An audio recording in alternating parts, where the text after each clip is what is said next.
Hai hai hai, halo Sobat Ambiar semuanya, kembali lagi bersama saya Novika Aulia Syahbani dalam Bincang Bersama Vika. Kali ini saya akan berbincang mengenai salah satu sosok wanita yang kontroversi dan fenomenal, tentunya menjadi perbincangan hangat di masyarakat, yaitu Siti Fadila Supari. Siapakah beliau? Berikut adalah ulasan biografi Siti Fadila Supari. Dr. Siti Fadila Supari SPJP adalah seorang dosen dan ahli jantung yang menjabat sebagai anggota Dewan Pertimbangan Presiden sejak tanggal 25 Januari 2010 hingga 20 Oktober 2014. Sebelumnya ia menjabat sebagai Menteri Kesehatan Indonesia dalam Kabinet Indonesia Bersatu pimpinan Presiden Susilo Bambang Yudhoyono. Beliau lahir pada tanggal 6 November 1949 di Surakarta.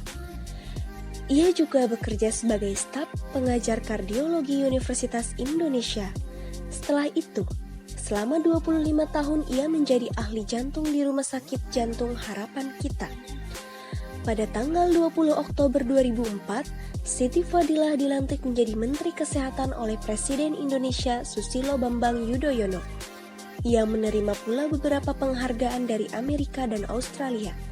Tak kurang dari 150 karya ilmiahnya telah diterbitkan dalam jurnal lokal, regional, dan internasional. Sebelum menjadi menteri, ia tampil sebagai dosen tamu Fakultas Kesehatan Masyarakat Universitas Indonesia, dosen tamu di Faskasarjana jurusan Epidemiologi Universitas Indonesia, dan pengajar Departemen Jantung dan Pembuluh Darah Pusat Jantung Nasional Harapan Kita, Fakultas Kedokteran Universitas Indonesia dan staf pengajar Kardiologi Universitas Indonesia. Pada 20 Oktober 2004, ia ditunjuk Presiden Susilo Bambang Yudhoyono untuk memimpin Departemen Kesehatan. Ia mengaku terkejut karena ditunjuk menjadi menteri. Serah terima jabatan Menkes dari Ahmad Sujudi ke Siti Fadila dilakukan di Jakarta 21 Oktober 2004. Siti Fadila mengakhiri pengiriman virus flu burung ke laboratorium WHO pada November 2006 karena ketakutan akan pengembangan vaksin yang lalu dijual ke negara-negara berkembang, dengan Amerika Serikat mendapat keuntungan dan Indonesia tidak mendapatkan apa-apa. Ia juga takut bahwa vaksin itu akan digunakan untuk senjata biologi. Pada 28 Maret 2007, Indonesia mengumumkan bahwa mereka telah mencapai kesepakatan dengan WHO untuk memulai pengiriman virus dengan cara baru untuk memberikan akses vaksin terhadap negara berkembang. Siti Fadila mengonfirmasi pada tanggal 15 Mei 2007 bahwa Indonesia kembali mengirimkan sampel H5N1 ke laboratorium WHO.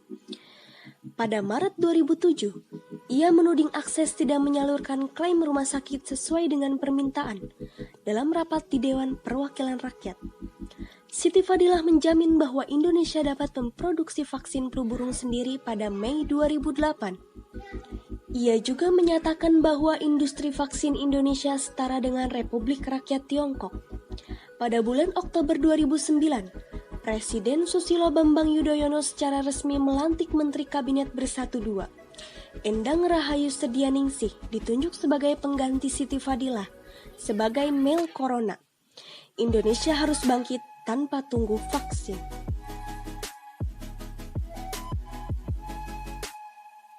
Dokter jantung.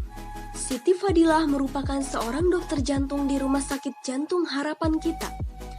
Dia lulus S1 dari Universitas Gadjah Mada Yogyakarta pada tahun 1972. Dia mendapatkan gelar master pada 1987 untuk penyakit jantung dan pembuluh darah dari Universitas Indonesia pada 1987. Kemudian ia menerima gelar doktor S3 dari Universitas Indonesia.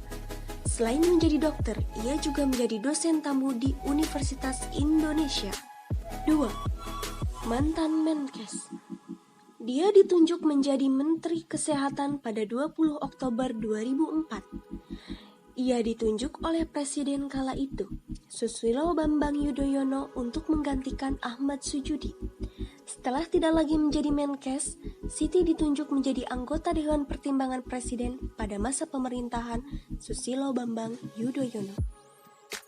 3. Membuat buku. Siti Fadilah merilis buku pada 6 Januari 2008 bertajuk Saatnya Dunia Berubah, Tangan Tuhan di Balik Virus Flu Burung. Buku itu membongkar konspirasi barat tentang sampel virus flu burung. Buku itu membuat marah World Health Organization (WHO).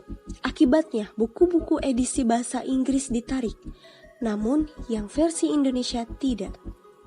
4. Di penjara. Wanita kelahiran Surakarta, Jawa Tengah hingga kini di penjara. Dia mengatakan akan bebas 4 bulan lagi. Siti disebut menyalahgunakan wewenang dalam pengadaan alat kesehatan pada tahun 2005. Namun kepada Deddy Corbuzier, Siti yang sedang dirawat di rumah sakit mengaku tidak korupsi seperti yang dituduhkan.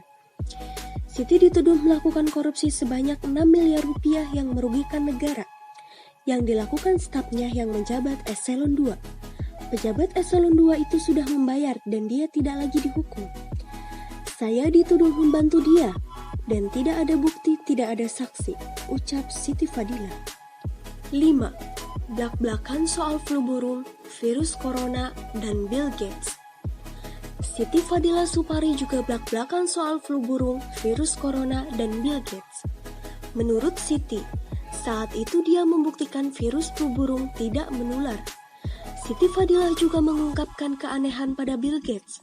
Siti Fadilah mengungkapkan keanehan pada Bill Gates yang mempersiapkan vaksin. Ada sesuatu yang aneh. Saya ikuti Bill Gates ini di Forum Ekonomi Internasional awal tahun. Dia di situ menggebu-gebu bahwa nanti akan ada pandemi. Anehnya dia juga mempersiapkan vaksin.